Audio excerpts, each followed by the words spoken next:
दोस्तों नमस्ते प्रणाम गुड मॉर्निंग। तो कैसन बनी रहो लोग, उम्मीद बा कि आप लोग ठीक है होई। एक छोटी सी कोशिश है, छोटा सा सॉन्ग है, तो प्लीज दोस्तों कमेंट करके जरूर बताएं कि सॉन्ग कैसा लगा हमारा। और इस चैनल पे नए हैं तो चैनल को सब्सक्राइब कर लीजिएगा, बेल आइकन दबाना ना भूलिएगा और प्यारा प्यारा कमेंट में जरूर बताइएगा कि सॉन्ग कैसा लगा हमारा। तो सॉन्ग है माई हाउ बुझाबू तू माई के दरा दिया, पुतवे में बसेला परनवा।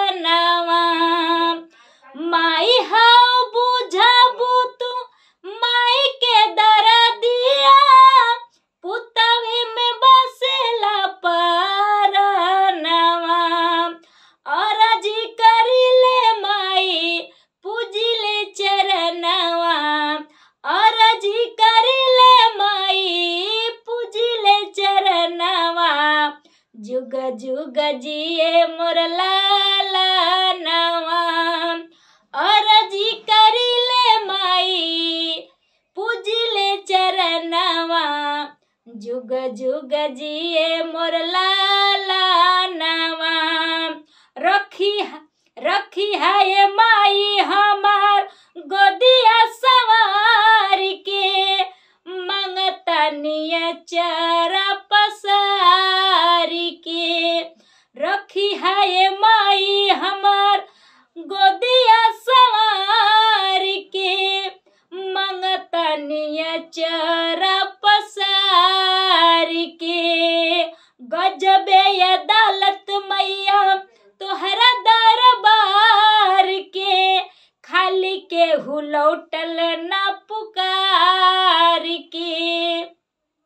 हमारा दुलारुआ के हमारी उमरिया, लग जाए दीही बरदनवा।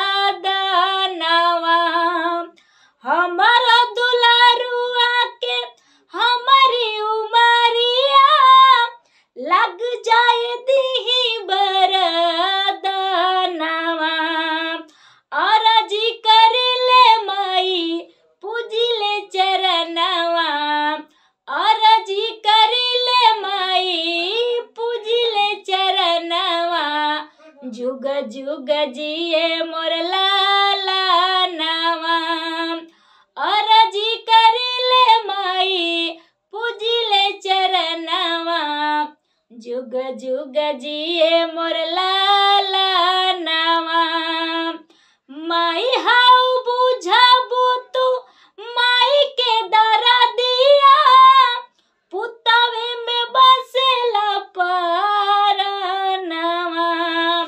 और जी करिले माई पूजिले चरणवा, और जी करिले माई पूजिले चरणवा।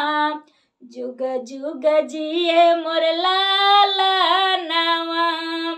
तो प्लीज दोस्तों अगर सॉन्ग अच्छा लगा हो तो लाइक कमेंट सब्सक्राइब जरूर कीजिएगा। चैनल पे नए हैं तो चैनल को सब्सक्राइब कर लीजिएगा। नमस्ते प्रणाम, हर हर महादेव।